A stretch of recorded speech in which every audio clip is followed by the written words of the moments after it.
Bangga! Hi, Bangga! 106.7 Energy FM! Sabihin mo! Energy FM. Cheers, Miss Gabaglita! With Tita Cora and Kapitana Sisa.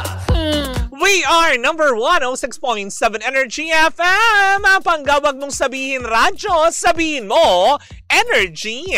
Isang magandang umaga pa rin po, Metro and Mega Manila. Ako pa rin po, si Kapitana Sisa, minus ang aking partner na si Tita Cora na next Wednesday pa ang balik dahil siya ay nakabakasyon. Eto pa rin ang Baklita sa Boo! Hello pa rin po sa inyong lahat siya. At syempre sa lahat pa rin po ng ating mga pangga na patuloy pa rin po naghahanap buhay. Naway kayo ay kumita na at for sure dyan sa mga kari-karinderian nyo. Hindi ba? Marami ng tao. Nakakaloka. Isang magandang umaga pa rin po sa inyong lahat at nakakagulat na makita si Jimbo ngayong umaga. Nakakaloka. Bigla may pumasok. Anyways, eto na nga ang chika ko for today's video, diba? Ang ating Baklitas on a second hour, diba? Last gap po on a second hour ng programang Baklitas. Eto na nga. Daniel Padilla at Kayla Estrada nagpakita na sa publiko. Bakit? Ano ba sila? Multo? Ganon? Nagpakita sa... Grabe naman yun sa balitang yan na makapagpakita sa sa publiko, diba? Ano sila, hangin, ganon, multo na dinadaan-daanan lang. Pero yun na nga, eto na nga, wala naman din talaga makitang masama. If ever man, kung totoo man, dahil nachichismis nga, diba, na sinasabi nga ng mga tao na itong si Kayla Estrada ang bago na nga nagpapatibok-tibok, diba? Sabi nga ni Moira de la Torre. Yan ng pusoan nitong si Daniel Padilla na kung saan nga naman recently lang ay kinatuan at kinagiliwan sila ng mga fans dahil imbis na magtago at mag-face mask ay buong, alam mo yun, buong tapang na nila. Wow, buong tapang? Ano yan? Nakipag-aklasan? Gano'n? Buong tapang, nakakaloka. Hindi, kumbaga parang buong puso naman nilang pinaunlakan ang request ng isang fan na nag-intay sa kanila sa labas ng restaurant para makapagpa-picture sa kanila. Gayon din naman itong recently daw na yung picture na yan na sabi ng ilan, okay. So, ngayon, kumbaga pag may mga fans na gusto silang magpa-picture together, hindi na sila nagsasabi na, hindi, wag, hindi ganito. Kung hindi pinagbibigyan na nila na kung saan nga naman mas maraming fans ang natuwa sa kanilang ganitong gestures. So, ang ibig sabihin ba nito, kino-connect nyo na naman ba ito? Diba? Kay Catherine, tsaka kay Mark Alcaraz, diba? Ng, ano mo yun, kasi sila nung nakita sa airport naka-face mask, ganon. Hindi sila bini, ganon. Baka naman talaga, alam mo yun, nag-face mask lang kasi nga syempre, diba, alam naman natin ngayon, uso ang sipon, ubo, mga ganon. Pero yun na nga, sabi nga ng ilan, mukha yata ngayon ay inilalantad na nila sa publiko, 'di ba? Kung ano man ang meron sila, what you see is what you get. Bagamat wala pang pag-amin sa dalawa patungkol sa tunay na estado ng kanilang relasyon, makikita mo naman daw, 'di ba, na happy sila together at saka never na silang umiwas, 'di ba? So eto na naman, i-connect na naman ba natin to kay Catherine, ganon? For sure mga netizen, i-connect na naman ito dahil 'di ba, nang minsan kumain sa isang restaurant, pinasara ang buong restaurant at kinuha nga daw yung mga cellphone ng staff. Pero eto, 'di ba? Sige, picture all you want, 'di ba? Hindi na sila yung tipong, uy, wag, walang ganon. Halika, dali picture, 'di ba? Kaya nga naman ang mga fans ay happy na dito sa Kaniel, 'di ba? Kaniel ang tawag nga ba? Tama ba ako doon? Yun ang bansag sa kanila kay Kayla and Daniel, 'di ba? Kumbaga parang nabawasan ng isang letra, naging Kaniel, 'di ba?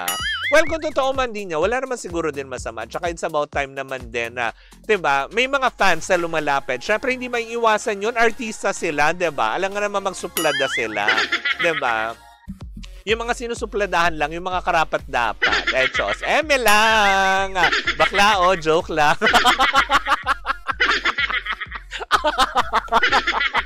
Pero yun na nga, as in talaga na, syempre artista sila, hindi naman maiiwasan na marami talagang tao na makakapuna sila, lalo pat, diba, ang mga pinupuntahan nila, mga public places, ang mga restaurant, diba? Hindi mo rin naman maiiwasan na may makapagpa-picture-picture, diba? Kaya siguro nag-decide na lang sila na, sige, pag may fans na sigurong lumapit ito'y base lang naman sa aking obserbasyon na baka kaya nagpa-unlock na sila at nagpapa-unlock sila ng mga fans na gusto magpa-picture sa kanilang dalawa. Dahil nga, syempre, diba, kaysa naman tago, tapos kanya-kanyang, alam mo yun, screenshot, kanya-kanyang picture, kanya-kanyang post, diba, kanya-kanyang spekulasyon.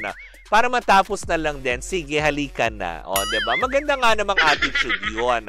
Diba? Na kahit papaano, hindi na rin nahihirapan yung ibang mga chismosa. O, diba? May laya na silang mag-post, diba? Na, ay, nasa ichino namin silang dalawa, di techi. Diba? Lumalaps, diba? Pero hindi, diba? Kumbaga, kanya-kanya din naman yan. Kumbaga, parang nang gustong mangyari na pagiging pribado. Kung si Catherine Bernardo, ayaw niya na, diba, lalo pat pag nasa private, private moment siya ng kanyang pamilya. Yung siguro may magka-capture ng moment, ganyan, diba? Hindi naman siguro sa pinagbabawalan, pero as much as possible, gusto siguro nila yung privacy lang together with family, with close friends, ganyan. Wag naman natin bigyan ng iba pang kulay, diba? Patungkol naman din doon sa sinasabi nga may relasyon sila ni Mark Alcala. Wala pa naman din pag-amin. Inamin na ba nila? May pag-ganon na ba? Diba? Parang wala pa rin naman ako nababalitaan. Lahat puro spekulasyon.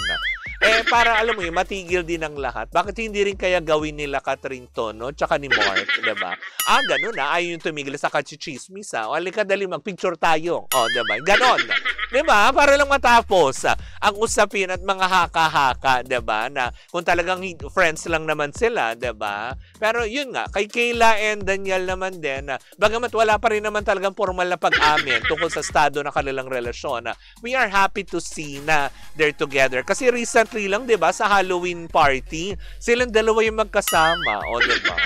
So, do we need to say more? Diba? Sa Halloween special na kung saan nga naman the Addams family ang kanilang pinortray. O, diba? Na kung saan nakakatuwa, diba? Na makita silang magkasama sa ganito. Sabi nga nila, hindi na kailangan pa ng label. Hindi na rin kailangan ng pag-amin. Kasi nga naman, kung nakikita naman na natin at happy sila, words, action speaks louder than words. O, diba? Actions pala, hindi words. Wag mong ibahin, bakla ka. Kaya ka nasasabihang bubo.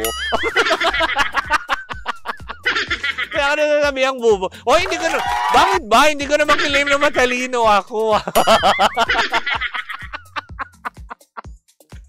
Anyways, diba? So much to that, diba? At least masaya tayo for them. Yung pag-amin man nila online, diba? Kung meron man silang dapat aminin, maging masaya na lang tayo for them. Kahit papaano, diba? Kung ano yung nakikita natin, siguro dapat ganun na lang muna. Kung ano yung nakikita, kung okay, kung sinabi namang okay sila, maniwala tayong okay sila. Hindi yung nagsispekula ka ng mga bagay-bagay na, alam mo yun, unang-una, diba? May isasama ka ba nila sa dinner nila doon? Kung problemahin mo si Kayla tsaka si Daniel. Hindi rin naman, diba? O, diba? Kumbaga parang magiging parte ka ba ng entourage? Ganyan? Hindi rin naman. So, maging masaya na lang tayo sa kung anong ibinibigay nila sa ating impormasyon. Maging masaya na lang tayo kung nakikita nating masaya sila. Let's be happy for everyone. Especially kay Catherine Bernardo, diba? And Daniel Padilla, diba? Let's all move on. Ganun naman talaga. Anyways, mga pangga, maraming salamat po sa inyong pag-antabay. Muli po ako po si Kapitana Sisa. Bukas po magkakitaan, magkarinigan, magkatsikahan na naman tayo para sa umate kabong tsikahan na dala-dala na mag-isang bakla hanggang next Wednesday. Oo. Next Tuesday lang pala kasi Wednesday babalik na si Tita Cora. Muli po ako po si Kapitana Sisa sa ngalan ng aking partner, si Tita Cora. Tuloy-tuloy pa rin po ang ating tugtugan. Syempre, dito po lamang yan sa number 106.7 Energy FM. Panggawag mong sabihin radyo, sabihin mo, Energy!